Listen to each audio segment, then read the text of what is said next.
পিতামাতার খেদমত করতে হবে, পিতামাতার সাথে খারাপ ব্যবহার করা যাবে না, পিতামাতার সাথে অশ্লীল কথা বলা যাবে না। উফিউ ওয়ালা তানহারহুমা, তা এমন শব্দ পর্যন্ত করো না পিতামাতার সাথে, শব্দ।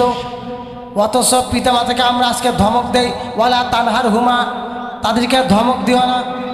বাবা মার যখন বয়স হয়ে যাবে তখন তাদের আচার ব্যবহারগুলো বাচ্চাদের মতো হবে। কথা বলেন ঠিক কি না? আমার একটা দাদি আছে, আমার নিজের দাদি। খাওয়াবেন আপনি, এক মাস যারা খাওয়াবেন, একদিন যদি খাওয়াইতে না পারেন তাহলে মানুষকে বলবে কি উমুকের বাবা আমাকে খাওয়ায় না।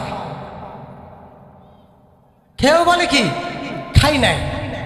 আমি আছি সবসময় আমার দাদির সাথে কথা বলি, দোয়া চাই।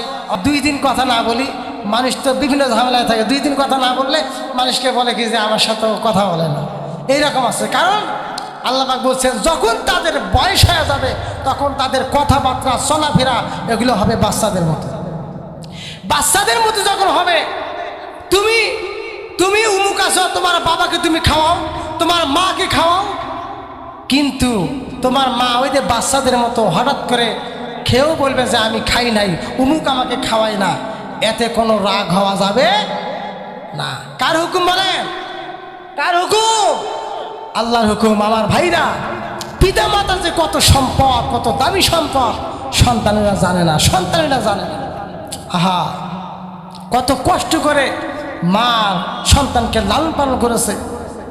এমন অবস্থা, মা খাইতে পারে না, উঠতে পারে না, বসতে পারে না, সন্তান প্যাটের ভিতরে লাথি দেয়। মা যখন খাইতে যায় তখন হঠাৎ করে সন্তান প্যাটে লাথি দিয়েছে, মা তখন দাঁড়িয়ে আছে, মা তখন দেওয়ালে হেলান দিয়ে আছে।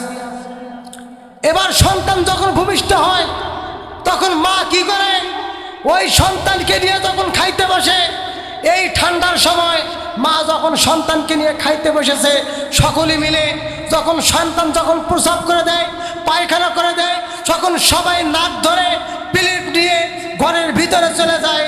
মা তা করে না।